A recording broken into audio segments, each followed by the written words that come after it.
Assalamualaikum, selamat pagi dan salam sejahtera untuk kita semua. Materi keempat pertemuan kita pada minggu ini itu membahas mengenai masalah penelitian. Nah, masalah penelitian ini sebagaimana yang sudah Ibu sampaikan juga pada pertemuan sebelumnya adalah menjadi sentral dari sebuah penelitian karena tidak akan ada penelitian tanpa ada masalah penelitian, sama seperti skripsi tidak akan ada skripsi tanpa ada masalah penelitian. Nah, oleh sebab itu pada pertemuan kita kali ini kita akan membahas mengenai masalah penelitian, dari mana datangnya masalah penelitian, bagaimana cara mendapatkan masalah penelitian tersebut. Silahkan diperhatikan slide by slide presentasi Ibu pada pertemuan kita kali ini untuk menambah pemahaman mengenai masalah penelitian. Masalah penelitian adalah alasan utama mengapa sebuah penelitian tersebut harus dilakukan. Karena masalah penelitian menjadi titik tolak kita untuk melakukan sebuah penelitian. Maka masalah penelitian adalah alasan utama mengapa sebuah penelitian tersebut harus dilakukan. Nah, berikutnya lagi, masalah penelitian tersebut harus objektif, tidak boleh subjektif. Dan harus dibuktikan secara logis dan valid bahwa itu memang merupakan benar-benar sebuah masalah penelitian. Ya, jadi masalah penelitian itu harus objektif, tidak boleh subjektif. Apa itu subjektif? Misalkan kita mengatakan bahwa Bu, masalah penelitian saya ini saya dapatkan dari teman saya, Bu. Masalah penelitian saya dapatkan dari orang tua saya, Bu. Sah-sah saja masalah penelitian dapat dari siapa saja, tapi pastikan itu bahwa yang kita dapatkan itu adalah benar-benar merupakan sebuah masalah penelitian, bukan masalah yang diada-adakan. Nah, sebaiknya lagi masalah penelitian itu harus bersifat objektif. Ya, objektif itu artinya apa? Bahwa objektif itu adalah sesuai dengan apa adanya, bahwa itu benar merupakan sebuah masalah dan objektif. Kalau perlu kita ambil dulu data awal, survei dulu lapangan dan seterusnya, sehingga lebih meyakinkan kita lagi bahwa itu benar-benar merupakan sebuah masalah. Nah, kemudian yang ketiga adalah supaya logis dan valid masalah kita tersebut, karena ada dong masalah yang tidak logis dan tidak valid, banyak sekali kita ketemu masalah tersebut tidak logis dan tidak valid. Oleh sebab itu, supaya logis dan valid masalah yang kita dapat tersebut, maka perlu dilakukan objektifikasi masalah. Ya, objektifikasi masalah. Dengan cara apa? Dilakukan adalah dengan cara dua hal. Bahwa masalah kita itu valid, itu kita lakukan dengan cara dua hal. Hal yang pertama adalah melalui studi lapangan atau field research atau field study, ya, melalui data real yang ada di objek penelitian kita. Bisa saja melalui angket, bisa saja melalui kuesioner dan seterusnya. Nah, dari studi lapangan kita baru yakin bahwa itu memang merupakan sebuah masalah. Misal lagi kalau seandainya kita pergi ke bank, antrian di bank itu cukup panjang. Kemudian kita memikirkan ini adalah sebuah masalah. Kenapa? Karena dari lapangan yang kita lihat, dari lapangan yang kita dengar keluhan daripada customer, memang dia semacam curhatan bahwa memang layanan terhadap antrian atau layanan terhadap proses kita melakukan sesuatu di bank itu sangat lama. Kenapa? Karena antrian yang begitu panjang. Kita dapatnya dari mana? Dari field research atau dari studi lapangan atau dari field study. Bisa juga melalui angket. Contoh melalui angket gimana? Misalkan kita edarkan survei kepada sekelompok orang. Ya, misal nih kita akan melakukan survei untuk memperoleh informasi valid atau tidak pemberian beasiswa misalkan. Kemudian kita edarkan kepada seluruh mahasiswa yang ada di Pelita Indonesia. Kemudian kita dapat angket, oh iya ternyata misalkan ya pemberian beasiswa ternyata tidak valid atau pemberian beasiswa ternyata tidak sesuai ketentuan berdasarkan angket yang kita sebarkan. Misalkan yang udah kaya dapat juga beasiswa misalkan. Nah, itu berarti kita dapat masalahnya dari mana? Dari field study juga, tapi berupa penyebaran angket atau penyebaran kuesioner. Nah, kali kedua untuk kita menjamin bahwa masalah kita itu betul-betul objektif, yang kedua adalah melalui studi literatur atau literatur study. Ya, dari mana kita dapat literatur study? Yaitu dari paper yang ada di jurnal, yang ada di proceeding dan seterusnya.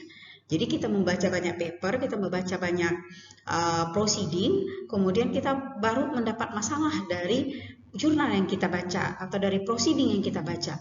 Oh iya, ternyata setelah saya baca jurnal ini, ternyata saya dapat ide dari setelah membaca jurnal, gitu ya. Kenapa ya kalau seandainya dia membuat prediksi ternyata validitasnya cuma 50, saya bisa deh memprediksi validitasnya menjadi 100 atau akurasinya menjadi 100 gitu. Nah, itu dari membaca karya orang melalui membaca jurnal atau membaca proceeding yang kita sebut dengan objektifikasi masalah dari studi literatur. Jadi objektifikasi masalah atau menjamin sebuah masalah itu objektif hanya dari dua ini saja.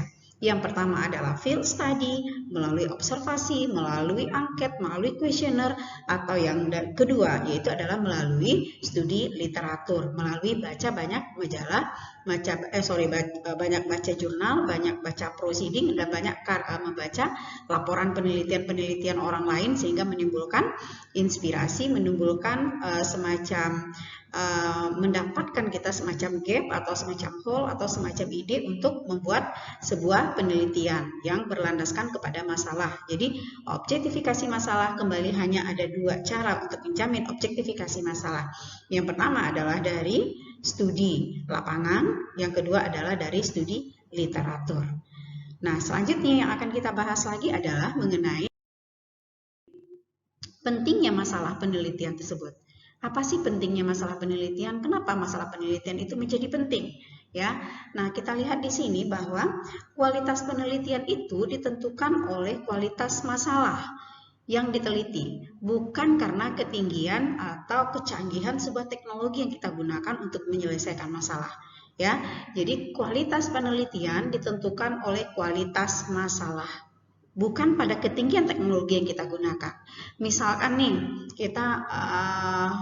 saya lagi mengajar seperti ini, mungkin akan lewat di meja saya berikutnya ada semut gitu ya, ada semut beriringan. Semut satu lah dulu. Kemudian kalau lewat satu semut, mungkin saya pintas saja dengan jari saya, semutnya akan mati gitu. Ya, ini masalah enggak? Masalah, karena begitu saya ngajar semutnya lewat-lewat gitu. Akhirnya saya pintas satu mati, lewat lagi 2-3 semut, saya pintas lagi 2-3 mati.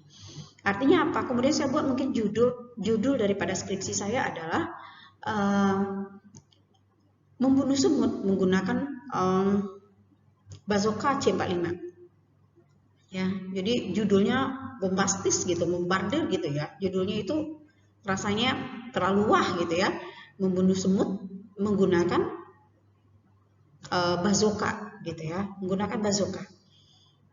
Itu rasa-rasanya gitu. Tapi kan Bu, teknologinya tinggi. Iya, teknologinya tinggi. Tetapi untuk masalah itu tidak perlukan teknologi yang tinggi. Cukup dengan dipintes tadi udah mati semutnya gitu.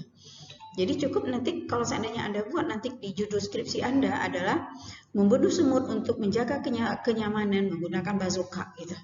Ya mungkin reviewernya atau tim pengujinya menjadi ketawa. Perlukah teknologi tinggi di situ untuk menyelesaikan masalah?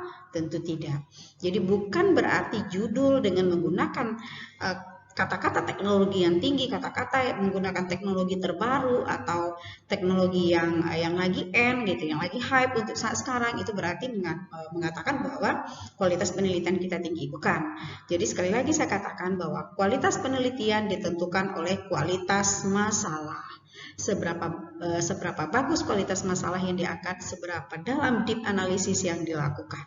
Ya, itu yang pertama kenapa pentingnya masalah penelitian ya. Jadi kualitas penelitian ditentukan oleh kualitas masalah, bukan kepada teknologi yang kita gunakan. Nah, selanjutnya lagi adalah penguji biasanya nih menjadikan masalah penelitian itu sebagai parameter kami untuk memberikan suatu proses penilaian. Ya, kami akan melihat bahwa oh ya ini masalah yang diangkatnya cukup dalam, masalah yang diangkatnya berkualitas gitu. Nah, nilainya itu adalah dari masalah yang diangkat, bukan dari segi teknologi yang digunakan. Kalau seandainya satu masalah ketemu matching dengan teknologi yang digunakan, walaupun itu bukan teknologi terbaru, ya nilainya tetap baik gitu. Karena tadi ditentukan oleh kualitas masalah, bukan pada kualitas teknologi yang kita gunakan. Nah, selanjutnya lagi adalah untuk mencapai orisinalitas di dalam penelitian, maka ada dua cara.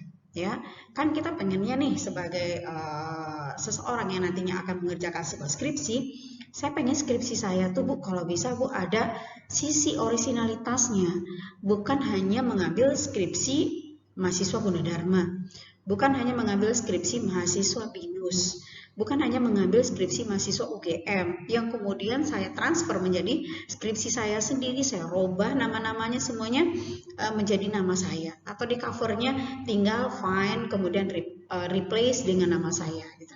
Ya, itu disebut dengan murni plagiat. Nah, kalau bisa adalah ada orisinalitas kita dari segi skripsi kita tersebut. Nah, untuk mencapai orisinalitas dari skripsi, yang saya harapkan nantinya adalah skripsi mahasiswa Institut Bisnis dan Penelitian Indonesia semuanya adalah orisinalitas. Harapan kita semuanya adalah orisinalitas. Tidak ada yang tinggal hanya mengganti tempat doang. Ya, penelitian yang dilakukan di Jakarta ambil judulnya sama kita, kemudian kita ganti menjadi Kota Pekanbaru. Tidak, itu bukan dikatakan meneliti kalau hanya mengganti tempat saja. Nah, harapannya semua skripsi anak Institut Bisnis dan Teknologi Penelitian Indonesia semuanya adalah orisinil. Nah, bagaimana untuk mencapai orisinil itu? Maka ada dua cara untuk mencapai orisinalitas daripada penelitian kita. Yang pertama itu adalah objeknya itu objek penelitian yang orisinil, alias belum pernah diteliti oleh orang lain. Objek penelitian kita itu orisinil, belum pernah diteliti oleh orang lain. Apa contohnya? Contoh misalkan ya, orisinalitas dari segi hasil. Misalkan judul kita, ada judul yang lagi berkembang sekarang atau judul yang lagi ada di kita browsing ya, di jurnal atau di proceeding, judulnya adalah penerapan algoritma C45 untuk optimalisasi penjadwalan daftar piket perawat di Rumah Sakit Awal Pros. Misalkan seperti itu.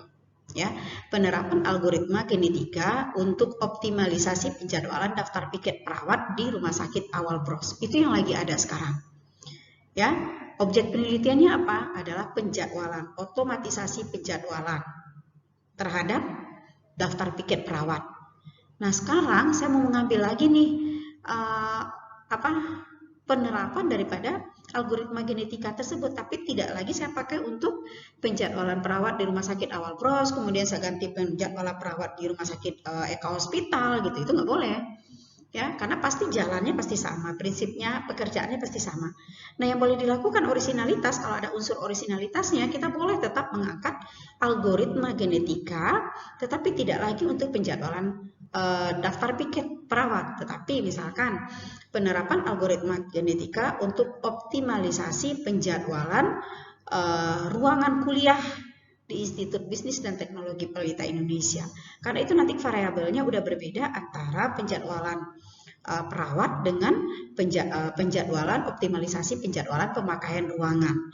Kalau kasus yang pertama mungkin supaya menghindari supaya si perawat A tidak selalu mendapat piketnya di malam terus, tapi ada rollingnya dengan teman-temannya dan itu rata. Nah, bagaimana kalau seandainya kita jadwal juga pemakaian ruangan? Artinya untuk menghindari supaya tidak pernah bentrok satu ruangan itu dipakai oleh dua dosen pada jadwal yang sama. Dan kalau bisa digilir, misalkan ada nih ruangan favorit gitu ya. Nah, ternyata ruangan favorit ini bisa dipakai oleh dosen secara bersama-sama dengan aturan yang adil misalkan. Nah, itu adalah dua hal yang berbeda. Jadi kalau seandainya judul kita adalah algoritma genetika untuk optimalisasi penjadwalan piket di Rumah Sakit Awal Pros, kemudian penerapan algoritma genetika untuk optimalisasi penjadwalan daftar piket perawat di Rumah Sakit Eka Hospital, maka itu tidak ada orisinalitasnya. Nah, akan ada orisinalitasnya kalau objeknya kita ganti tidak lagi penjadwalan perawat, tetapi adalah penjadwalan ruangan kelas karena objeknya udah berbeda. Nah, di situ maka kita termasuk ke dalam orisinalitas penelitiannya adalah dari segi objek atau dari segi orisinalitas hasil. Nah, yang kedua bisa juga orisinalitas kita adalah dari segi metode, ya. Kalau dari segi metode itu bagaimana? Objeknya sama, Ya, objeknya sama. Contoh tadi adalah kalau kita ambil objeknya sama adalah misalkan tadi penjadwalan daftar piket perawat di Rumah Sakit Awal Bros. Ini tetap juga penjadwalan atau optimalisasi penjadwalan daftar piket perawat di Rumah Sakit Awal Bros. Tapi kalau dia tadi pakai algoritma genetika, saya mau pakai algoritma atau saya menggunakan support vector mesin gitu. Atau saya menggunakan artificial neural network atau saya menggunakan particle swarm optimization. Jadi kita gunakan tekniknya udah berbeda, algoritmanya udah berbeda. Walaupun objeknya sama-sama untuk proses penjadwalan perawat ya di Rumah Sakit Awal Bros. Tetapi kita menggunakan teknik yang berbeda, pendekatan yang berbeda atau algoritmanya yang berbeda. Nah, untuk kasus yang kedua ini, maka kita sebut originalitas penelitian kita adalah dari segi metode, dari segi teknik, dari segi pendekatan, dari segi algoritma. Nah, itulah pentingnya sebuah masalah penelitian. Jadi tolong nanti dipikir-pikir aja kembali ketika skripsinya nanti selesai. Kalau seandainya ada pertanyaan pengujinya, originalitas penelitian Anda dari mana? Anda harus pilih salah satu di antara dua ini. Nah, pada pertemuan kita pertama, kita udah bahas bahwa yang cocok untuk mahasiswa S1 itu adalah originalitas dari segi hasil. Artinya, metodenya pakai saja metode yang telah ada, pakai saja teknik yang telah ada, pakai saja algoritma yang telah ada. Cuma kita terapkan pada masalah yang berbeda. Nah, itulah pentingnya masalah penelitian dan sekali lagi ingat di mana letak atau posisi originalitas penelitian Anda yang akan Anda tuangkan nanti ke dalam skripsi Anda. Ingat-ingat kembali di mana letak originalitas Anda. Yang gampangnya adalah, kembali saya ulang, adalah originalitas dari segi hasil. Oke, selanjutnya kita masuk kepada bentuk masalah penelitian. Ada berbagai macam ragam, ada berbagai macam bentuk dan format daripada masalah penelitian. Mari kita cek satu persatu bagaimana bentuk masalah penelitian yang ada. Nah, bentuk masalah penelitian biasanya dinyatakan di dalam bentuk kalimat pernyataan, kalimat pertanyaan, dan kalimat tujuan. Jadi bentuk masalah penelitian itu dituangkan dalam 3 format atau 3 bentuk.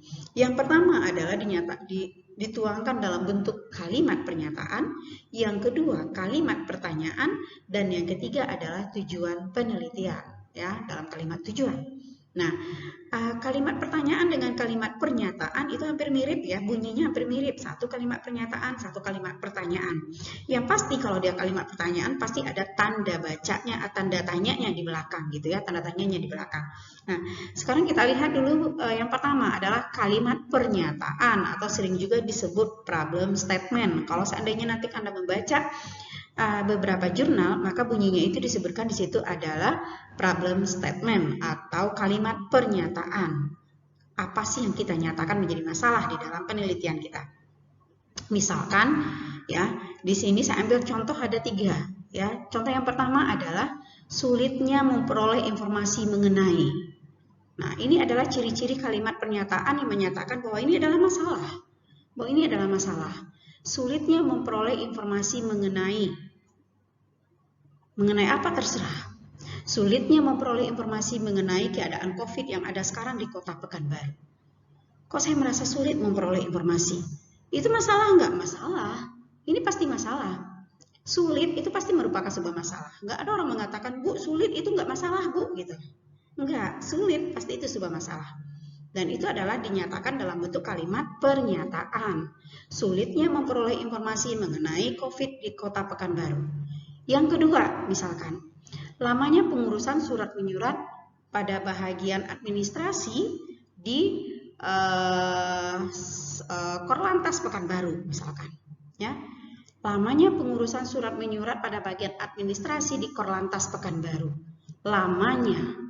Kalau yang pertama tadi adalah sulitnya. Jadi ada kata-kata kunci yang menandakan bahwa itu adalah merupakan sebuah masalah. Sulitnya, lamanya. Kemudian adanya lagi berikutnya adalah buruknya fasilitas layanan aduan pelanggan pada PT PLN Kota Pekanbaru. Buruknya. Jadi nggak ada yang orang mengatakan buruknya fasilitas layanan, itu nggak masalah gitu. Pasti ini merupakan satu masalah. Nah, kalau seandainya misalkan sulitnya memperoleh informasi mengenai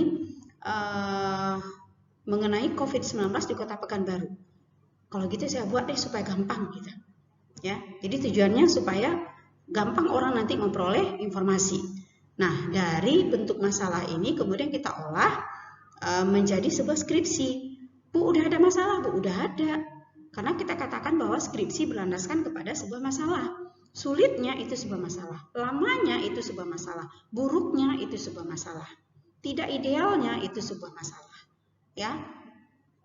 Rendahnya bandwidth misalkan itu sebuah masalah. Jadi ada kata-kata kunci yang menandakan di situ bahwa itu adalah merupakan sebuah masalah. Jadi kalau seandainya udah ada masalahnya, berarti selanjutnya bisa kita kembangkan menjadi sebuah skripsi. Nah, itu adalah kalimat pernyataan. Selanjutnya adalah kalimat tanya atau research question. Kalau di dalam skripsi itu kalimat tanya ini sering kita sebut dengan perumusan masalah.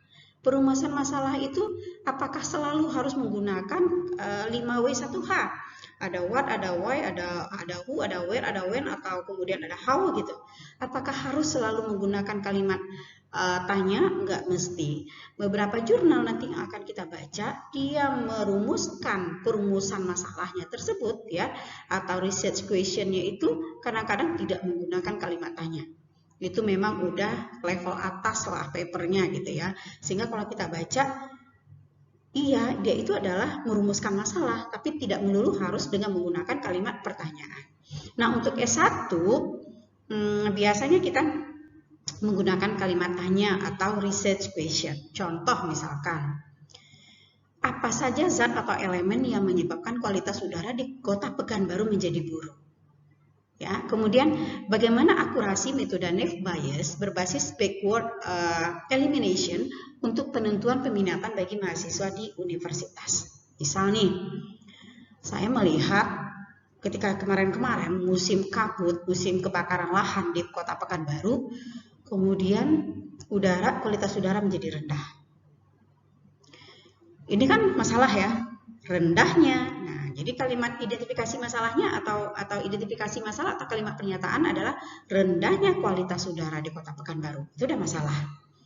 Kemudian kita buat kalimat pertanyaannya. Kalimat pertanyaannya yang paling cocok dengan kalimat masalah kita tadi apa? Bagaimana menjadikan ya kualitas udara yang rendah tersebut menjadi lebih baik. Nah, bagaimana cara menjadikan? Berarti di situ ada cara. Ada cara. Jadi kalimat tanya yang paling baik untuk skripsi itu adalah dengan menggunakan kalimat how. Jadi how-nya itu bersifat wajib. Kenapa tidak what? Kenapa tidak why yang bersifat wajib? Karena kalau seandainya what dan why saja itu belum menyelesaikan masalah. Tapi kalau seandainya kita pakai kalimat how, bagaimana, itu udah pasti menyelesaikan masalah tujuannya. Bagaimana menaikkan kualitas udara? Pasti ada caranya sehingga nanti tercapai kualitas udaranya naik. Itu berarti menyelesaikan masalah. Jadi kalimat tanya, kalau seandainya kalimat tanya kita yang pertama ini adalah apa saja zat atau elemen yang menyebabkan kualitas udara di Pekanbaru menjadi buruk? Oke, kemudian saya tahu bahwa elemen-elemen atau zat yang menyebabkan kualitas udara di Pekanbaru menjadi buruk itu adalah A, B, C, D, E. Terus setelah saya tahu 5 zat ini atau 5 elemen ini yang menyebabkan kualitas udara di Pekanbaru menjadi jelek, apakah masalah selesai? Belum. Ya, kenapa belum? Ya kita kan hanya sekedar tahu. Belum kita melakukan bagaimana cara menyelesaikannya itu. Anda baru hanya sekedar tahu, kita hanya baru sekedar tahu. Oleh sebab itu, what atau 5W itu belum menyelesaikan masalah. Jadi kalau gitu Bu, boleh 5W ini dihilangkan saja, boleh dari perumusan masalah. Namun ada baiknya kita sebutkan supaya berkorelasi dia dengan how-nya tadi. Kalau kita buatkan nanti kalimat tanya untuk how-nya bagaimana? Bagaimana menaikkan kualitas udara dari rendah menjadi tinggi, menjadi lebih baik gitu. Nah, kalau kita lihat yang kedua, bagaimana akurasi metode Naive Bayes berbasis backward elimination untuk menentukan peminatan bagi mahasiswa di universitas atau di institut. Ya, banyak mahasiswa yang kadang-kadang tidak memahami peminatannya kemana. Peminatan saya ke sistem cerdas atau ke jaringan kah?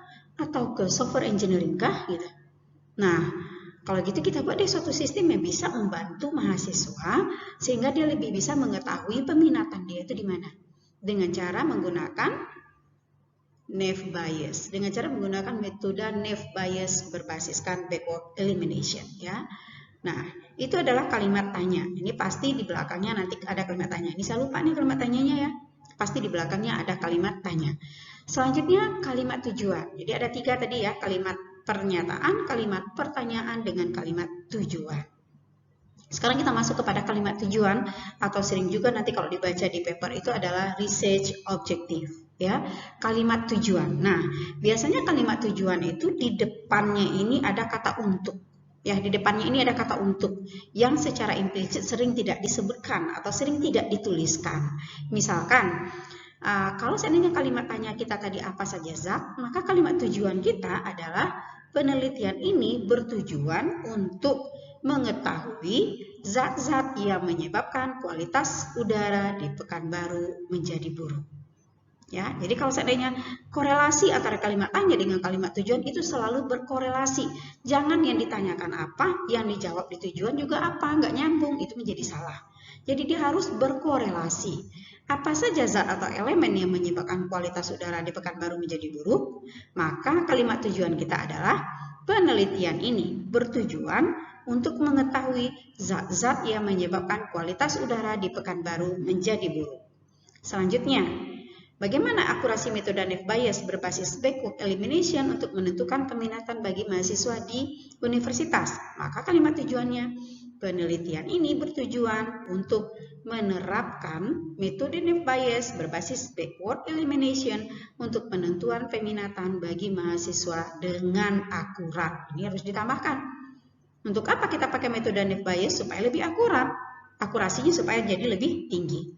Nah, itu adalah bentuk masalah penelitian. Saya review kembali, bentuk masalah penelitian itu ada 3. Dalam bentuk kalimat pernyataan, dalam bentuk kalimat pertanyaan, dan dalam bentuk kalimat tujuan.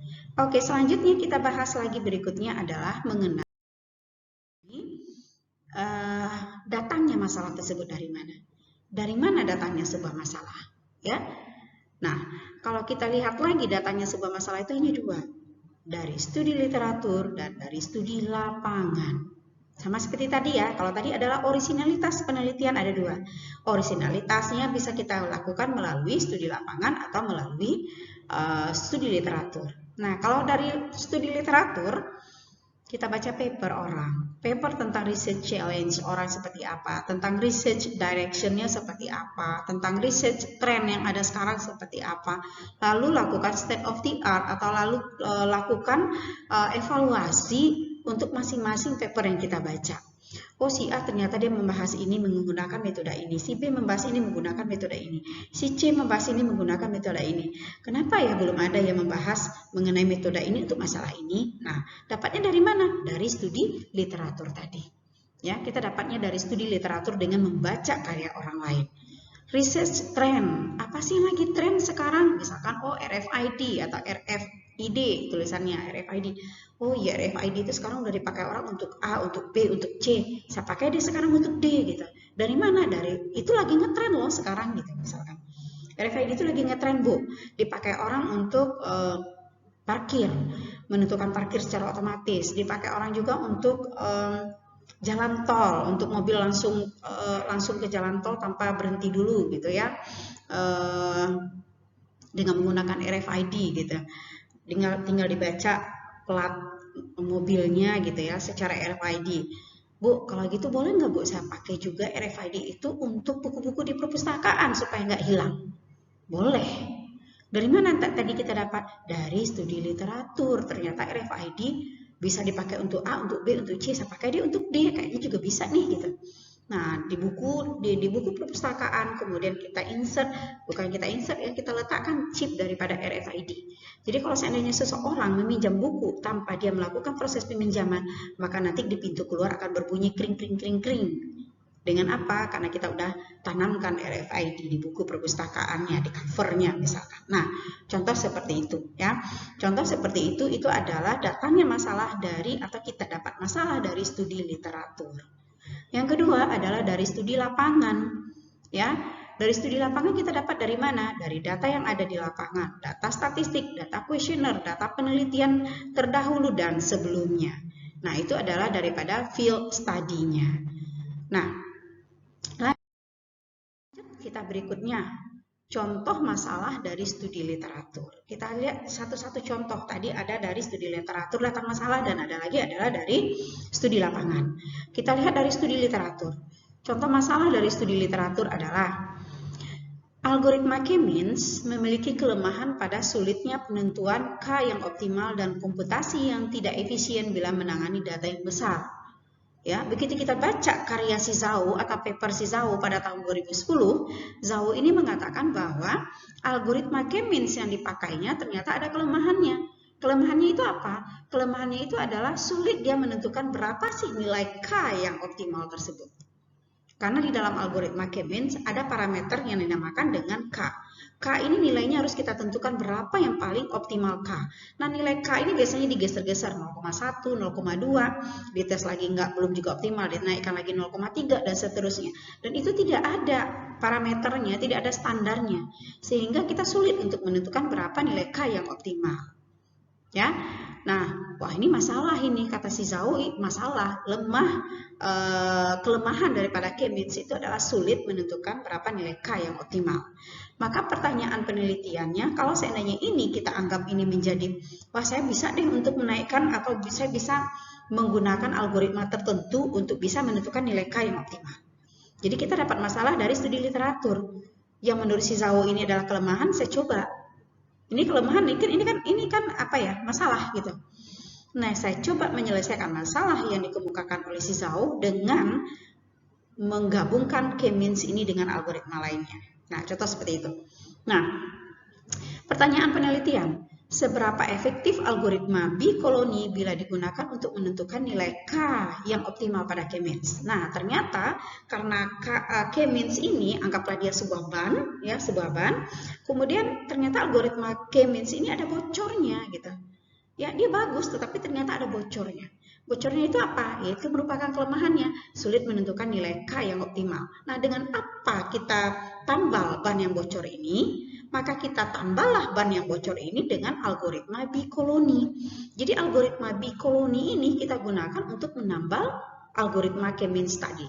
Sehingga dia bisa menentukan berapa nilai K yang optimal. Nah, selanjutnya lagi kalimat pertanyaan kita. Seberapa efisien algoritma backward elimination bila digunakan untuk mengurangi jumlah data yang ada pada algoritma K-means tersebut? Nah, misalkan nih jumlah datanya terlalu besar dan datanya tersebut ternyata banyak yang tidak valid, ada yang kosong-kosong, terus kita keluarkan data-data yang kosong tersebut dengan menggunakan algoritma backward elimination. Kita eliminate, kita kurangkan dia. Nah, seberapa efektif? Ya, atau seberapa efisien misalkan kita gunakan algoritma backward elimination untuk mengurangi jumlah data yang tadi gitu. Nah, ini berarti contoh kalau kita dapat masalah dari studi literatur. Kita lihat lagi contoh berikutnya bagaimana kalau seandainya kita dapat masalah dari studi lapangan atau dari pengamatan, dari observasi. Ya, contoh misalkan masalah pengembang software. Masalah pengembang software.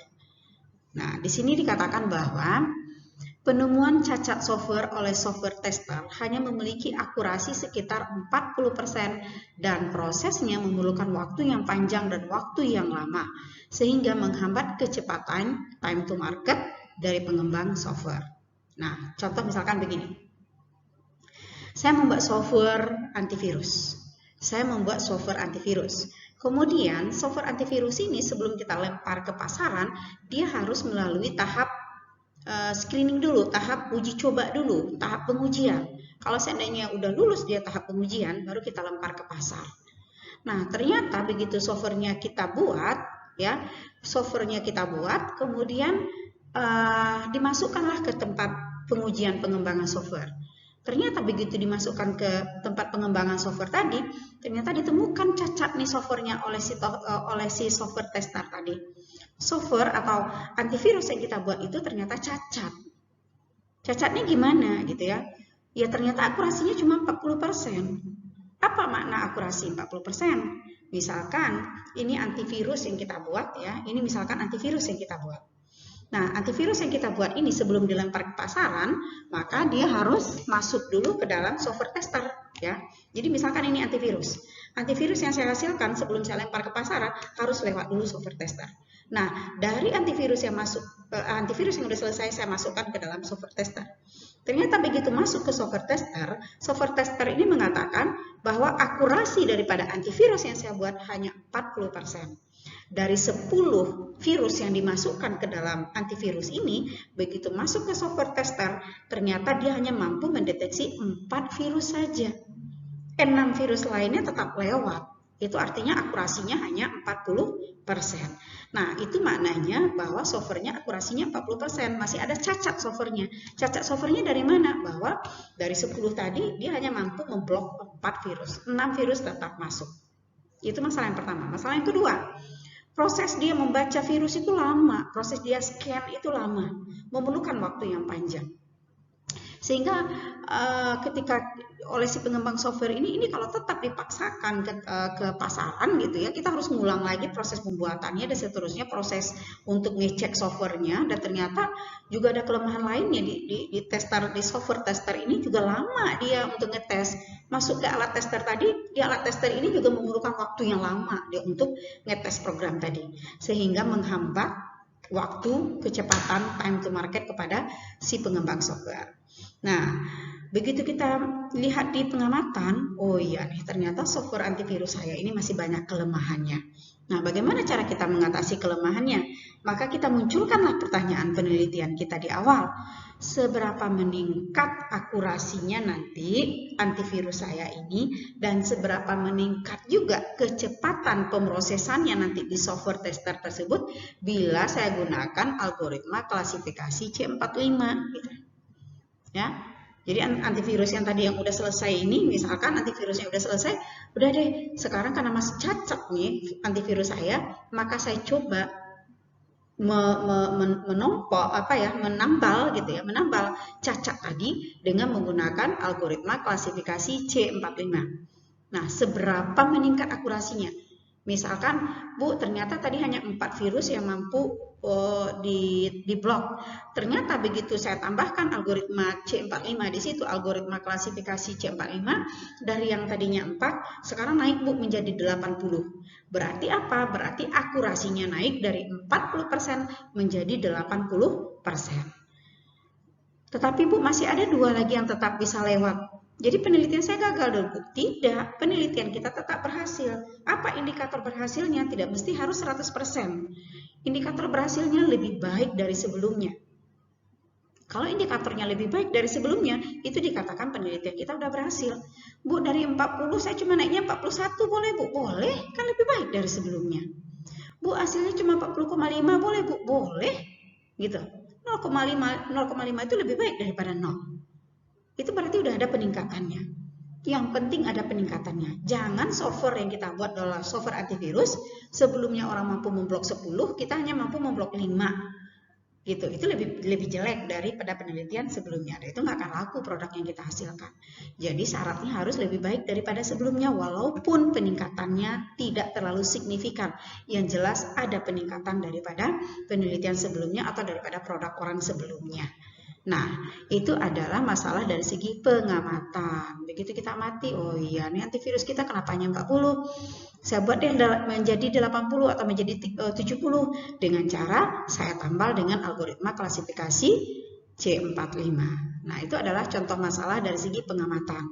Jadi semua harus tahu, atau Anda semua sekarang sudah bisa memahami bagaimana masalah yang datangnya dari studi literatur dan bagaimana masalah yang datangnya dari pengamatan atau studi lapangan. Oke, lanjut kita kepada slide kita yang berikutnya. Itu adalah syarat masalah penelitian. Ada beberapa syarat masalah penelitian yang mesti, yang namanya syarat harus dipenuhi, gitu ya, yang namanya syarat harus dipenuhi. Nah, ada syarat masalah penelitian yang harus kita penuhi. Syarat masalah penelitian yang pertama itu adalah harus menarik. Harus menarik. Kenapa harus menarik? Supaya mampu memotivasi kita untuk melakukan penelitian dengan serius. Kalau seandainya masalahnya nggak menarik, Anda nggak akan tertarik untuk menyelesaikan skripsinya. Harus menarik dan passion Anda ada di situ, ya. Passion Anda harus ada di situ. Gairah Anda untuk menyelesaikan itu ada di sana, gitu. Ya, minat Anda ada di situ. Jadi carilah masalah yang menarik menurut Anda dulu. Bu, saya dapat masalah penelitian tapi dari om saya, Bu. Ada masalah di kantornya. Tanyakan lagi kepada diri kita. Tertarik nggak Anda menyelesaikan masalahnya? Masalahnya dalam bidang networking, Bu. Sementara saya nggak ada networking basic saya. Basic saya di sistem cerdas, Bu. Masalah ada, tapi nggak cocok, ya udah lupakan. Artinya nanti jangan sampai kita membahas masalah penelitian yang kita nggak tertarik di sana. Itu yang pertama. Nah, yang kedua adalah bermanfaat. Jangan sampai nanti masalah yang kita angkat nggak bermanfaat. Harus bermanfaat. Nah, manfaat bagi siapa? Manfaat bagi masyarakat. Dalam skala besar boleh, dalam skala kecil juga boleh. Bu, skripsi saya untuk kampus saja dulu boleh, Bu? Boleh. Bu, skripsi saya untuk tetangga saya juga boleh, Bu? Boleh. Bu, untuk kelurahan boleh, Bu? Boleh. Nggak mesti harus dalam skop yang besar. Bu, saya mengangkat masalah untuk skala nasional. Nggak usah lah dulu. Walaupun mungkin Anda mampu. Kecuali Anda bisa memperhitungkan antara waktu, ya, antara waktu, kemungkinan selesainya, dan kemungkinan dana. Nah, itu penting. Ya, jangan sampai Anda mengangkat masalah nasional, waktunya menjadi 1 tahun, dananya menjadi lebih besar. Nah, itu juga perlu diperhatikan. Jadi yang kedua adalah bermanfaat, walaupun untuk orang sekeliling kita terlebih dahulu, untuk tetangga kah, untuk apakah gitu, ya. Tetangga kita buka usaha UMKM, kita coba pasarkan, kita buat e-commerce-nya secara sederhana, itu juga udah sangat bagus. Yang penting bermanfaat, ya. Kemudian selanjutnya adalah ada hal yang baru. Ini diharapkan ada hal yang baru. Ada solusi baru yang lebih efektif, lebih murah, lebih cepat. Jadi kalau kita membuat sesuatu itu, Bu, saya bisa menghasilkan sesuatu sebelumnya 10 detik, sekarang menjadi 5 detik, lebih cepat. Apa yang kedua? Bu, saya membuat sesuatu sebelumnya biayanya 10.000, sekarang menjadi lebih murah, itu menjadi 5.000. Itu berarti kita menghasilkan sesuatu produk dengan harga yang lebih murah. Ya, dengan kualitas yang lebih baik. Nah, itu berarti ada solusi yang kita berikan. Ada peningkatan yang kita berikan dari hasil penelitian kita. Bu, kalau hanya ganti objeknya saja, misalkan tadi ada penjadwalan di rumah sakit awal pro, sekarang saya ganti penjadwalan untuk ruang kuliah, itu tetap ada hal yang baru? Ada dong. Di mana adanya sebelumnya orang nggak pernah bahas untuk digunakan untuk penjadwalan kelas. Sekarang kita bahas, ada hal yang baru, ya. Nah, selanjutnya syarat masalah penelitian yang kedua itu adalah harus dapat diuji, harus dapat diukur. Ya, masalah penelitian itu harus dapat diuji. Kalau seandainya saya udah diuji coba lagi oleh orang lain, tetap bisa diuji dengan hasil yang sama. Bukan saya nguji akurasinya 90, orang nguji akurasinya menjadi 70. Nah, itu yang berbeda. Harus dapat diuji dan harus dapat diukur. Bu, penelitian saya ini nggak bisa diuji, Bu. Itu berarti bukan penelitian. Penelitian harus bisa diuji dan harus bisa diukur. Ya, karena apa? Karena di dalamnya banyak variabel yang perlu kita uji. Ya, yang perlu kita uji. Untuk penelitian korelasi antara beberapa variabel yang kita teliti juga harus diuji secara ilmiah dengan menggunakan beberapa parameter, ya. Jadi yang keempat, syarat penelitian harus dapat diuji, harus dapat diukur, ya. Nah, selanjutnya dapat dilaksanakan. Khususnya berkaitan dengan keahlian, ketersediaan data, kecukupan waktu, dan dana. Hindarilah riset yang bersifat impossible. Kita harus melakukan riset penelitian yang bersifat possible. Possible dari segi dana, possible dari segi waktu, possible dari segi kecukupan data. Ya, jangan sampai di antara 3 ini salah satunya aja yang nggak bisa, kita berarti itu juga menjadi riset yang impossible. Jadi harus possible, harus mungkin dari segi dana kita, harus mungkin dari segi waktu penyelesaiannya, dan harus mungkin dari segi kesediaan datanya. Itu penting juga. Nah, syarat penelitian yang terakhir, syarat penelitian yang ketiga, merupakan masalah yang penting. Jangan melakukan penelitian terhadap suatu masalah yang nggak penting. Apa contohnya? Bu, saya akan membuat perancangan web untuk administrasi di RT 03. Penting nggak? Penting dong, Bu. Kan sekarang era revolusi industri 4, teknologi itu sangat diperlukan. Berarti saya harus membuatnya, Bu. perancangan web untuk RT 03. Warganya ada berapa? Di RT-nya ada 20. Semua warganya ngerti nggak komputer? Semua warganya punya komputer nggak di rumah? Punya HP nggak di rumah? Punya HP, Bu. Gitu. Ngerti nggak komputer? Ngerti, Bu. Oke, kita kembali ke RT-nya. Ada nggak di RT-nya nanti pegawainya yang mampu mengoperasionalkan sistem yang kamu buat? Nggak ada, Bu. Terus siapa yang mau menggunakan? Berarti kurang bermanfaat. Kurang bermanfaat, kita buat habis itu nggak dipakai. Itu berarti nggak bermanfaat. Kalau bisa yang kita buat itu adalah dipakai orang. Untuk apa? Dari segi responden kita lihat juga. Dari segi user yang menggunakan kita lihat juga. Kalau hanya sedikit usernya, mending kita cari user yang lebih banyak menggunakan karena manfaatnya juga tentu lebih besar. Nah, yang berikutnya, tidak melanggar kode etik. Ini penting sekali. Tidak melanggar kode etik. Penelitian harus dilakukan dengan kejujuran metodologi.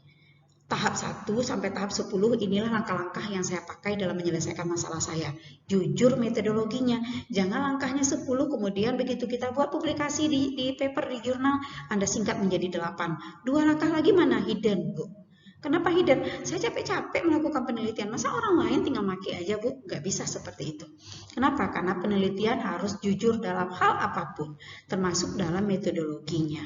Jujur dalam prosedurnya, jujur terhadap privasi publikasi harus dengan persetujuan objek penelitian. Bu, saya mengambil penelitian mengenai kasus narkoba. Anda tanya dulu sama orangnya, boleh nggak identitasnya kita sebutkan di dalam paper? Kalau nggak boleh, kita ganti menjadi variabel. Saya menginterview 20 narkoba yang ada di Pekanbaru dengan inisial nama A, B, C, D. Kalau orangnya nggak mau menyebutkan nama aslinya, itu apa? Itu artinya adalah privacy. Kita harus tidak boleh melanggar privacy daripada objek yang kita teliti. Jangan dipaksakan diri, Pak namanya siapa? Nanti wajib ya Pak, saya sebut ini kan penelitian Pak, saya harus jujur Pak. Enggak juga seperti itu. Jujur yang dimasukkan dalam penelitian, jujur dari segi metodologi, dari segi prosedur, dari segi tahapan-tahapan penelitian, dan dari segi hasil yang dicapai. Ya kalau dari segi objek, kalau objeknya nggak mau disebutkan namanya, nggak masalah. Pakai inisial, nggak mau juga dia pakai inisial, pakai A, B, C, sampai D. Sampai Z. Bu, udah habis sampai Z masih ada, ya ulang lagi dari AA, AB, AC, sampai nanti AZ. Seperti itu. Ya, jadi jangan melanggar privacy.